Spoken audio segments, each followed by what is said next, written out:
Jurassic World Rebirth is featuring a whole host of new dinosaurs in this movie. Just a week before the trailer dropped, we went over all of the dinosaurs that are confirmed to be appearing in that movie. Everything on that list still remains, except we have the sudden appearance of a Dilophosaurus and a couple of new skeletons to add as well, which I am sure next to nobody was expecting to see in this trailer. So if you want a full list of the species in the movie, then I highly recommend watching that video for all of the dinosaurs that you didn't see in this trailer, because in this video, we're merely going to be explaining each and every creature that appears in the first trailer for Jurassic World Rebirth, as I believe there's more depth to these creatures than what you realise. So if you want more in-depth content about Jurassic World Rebirth and the rest of the wider franchise, then look no further as you found the best place for all of that. We tackle all of the interesting topics and lore of the franchise, as well as many breakdowns of what to expect for the upcoming movie, so why not subscribe to the channel for all of the latest Jurassic goodness. But for now, settle down, get some snacks, as it's time to explain every single creature that appears in the first trailer for Jurassic World Rebirth. So far, if I have tallied this up correctly, including both alive and dead specimens, we have a total of 16 species confirmed for Jurassic World Rebirth, and in trailer 1, we got to see 11 of those creatures appear in that very first trailer. Not quite all of them being alive, as there were some very interesting bones in the background, but it's still nice to see nonetheless. So let's get into it. The trailer opens up with one of our very first new creatures for the franchise. It's an unknown ceratopsian. Now of course we did say in my trailer breakdown those horns are way too long to be a triceratops. Therefore when we take a look at them and have a look at the proper frill of this dinosaur, it looks very similar to a similar dinosaur called the Torosaurus. And whilst I know I will upset some people regarding this, the Torosaurus is essentially the Triceratops just with longer horns. However, some people did make the claim that it looks very similar to the same ceratopsian that the Indoraptor died on in Jurassic World Fallen Kingdom, and that ceratopsian is the Ajujaceratops. So, whichever ceratopsian this skull may belong to, it's certainly not the Triceratops and would be one of the very few ceratopsians in this movie series. But sticking on topic to the brand new dinosaurs of the franchise, we have Titanosaurus. Just take a look at it. It looks amazing, it's huge, it's got a beautiful whip for a tail, it's incredible. This creature is by far the biggest land creature to have ever been featured in the franchise.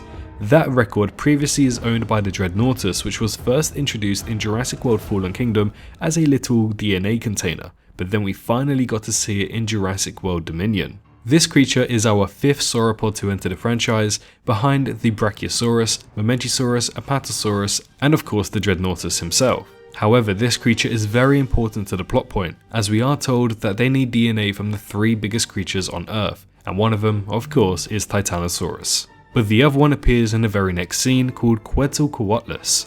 This flying beast of the skies is seen soaring through the mist in a foggy atmosphere, very reminiscent to what we saw for the Pteranodons in Jurassic Park 3. However, this is also a dinosaur or flying reptile that is needed for the plot, as this creature is one of the largest flying species to have ever flown on planet Earth. It's seen a few times throughout the trailer, even in some rundown Aztec ruin, but what many of you guys would realise is that this design is a brand new design from Jurassic World Dominion, and unfortunately it is also smaller. For me, I actually quite like the design. I love the blues, I love the darkness, and I just love the way that it looks.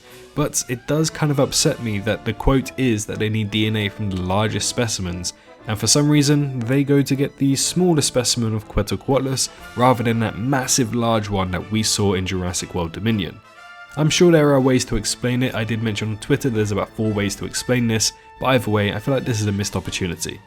But once we head on back to New York into that Natural History Museum, we also see the leg of an Apatosaurus skeleton, and this practically symbolises the end of this creature's reign, as the Jurassic World trilogy's sauropod is Apatosaurus. Whilst we did have Jurassic Park for the Brachiosaurus, this time around Jurassic World hosted the Apatosaurus instead, and now since we are entering a new era, maybe this does symbolise the end of this sauropod. But as the saying goes, when one door shuts, another one opens, the Megalodon.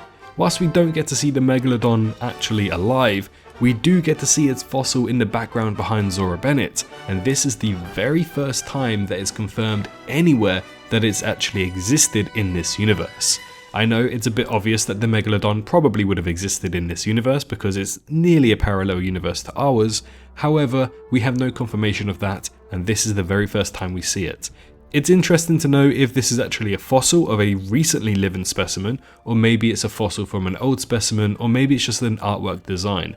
Either way, it's clearly based off the Megalodon, and this is the first time we see it in the cinematic universe. Moving forward with the very weird specimens of Jurassic, we get to see a two-headed velociraptor. Not only a two-headed velociraptor, but there's also a white velociraptor that's confirmed later on. Now, we aren't exactly too sure whether or not this is a velociraptor, however, judging by the leaks, I think it's very safe to say that it is. But the two-headed velociraptor seems to support a very similar colour scheme and pattern as the tiger-striped velociraptors from the Lost World Jurassic Park.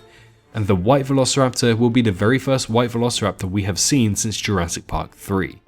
The only thing kind of throwing me off here is that the tube the two-headed velociraptor's in looks very fresh and brand new. It does not fit the 1970s technology, which is around the years where we expect this facility to have been abandoned on the island, and it just looks very clean and pristine, so I'm very curious to see how that's going to be playing into the story. Likewise with this next one, the very first mutant of the franchise, the D-Rex. Now, we don't really know what the D stands for. I have a suspicion that it's not actually going to be called the D-Rex because originally the Indominus Rex before Jurassic World released was also called the D-Rex, the Diabolus Rex. So we're just going to have to wait and see because this is, as I said, the very first mutant of the franchise. It's a brand new creature and it's also rumoured to be a failed Tyrannosaurus.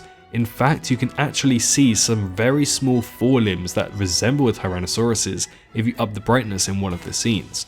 Therefore, this is clearly a mistake of a creature and should not be alive. But along with it not being alive, if we go by the lore aspects and everything that we anticipate and everything that we do know currently from the timeline, this creature is nearly 50 years old, as it had to have been born no later than 1979 or 1980. And with Jurassic World Dominion being set in the year of 2028, it's highly likely that this creature is almost 50 years old. So it just makes me think, how on earth has a creature like this managed to survive for nearly 5 whole decades? It makes no sense to me. But the next one does. Dilophosaurus. Oh man, when you saw my reaction in my trailer breakdown, I think that says it all. Seeing Dilophosaurus is always a welcome surprise. I just wish I didn't get to see it in the trailer, because I can just imagine myself sat there watching the movie, then I hear the hoots and I'm like, oh my goodness, a Dilophosaurus is in this movie. I get so excited.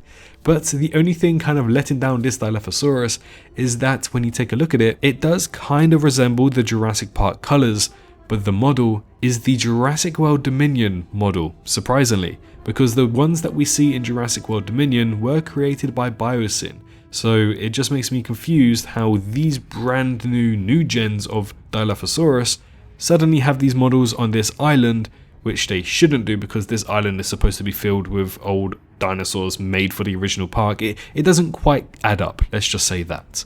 But what is a Jurassic movie without the Tyrannosaurus Rex? This Tyrannosaurus Rex right here. Personally, I call her Rebirth'S for obvious reasons, but she is a brand new one to the franchise. And she's actually quite interesting because she is the 12th known Tyrannosaurus Rex in the entire franchise as well.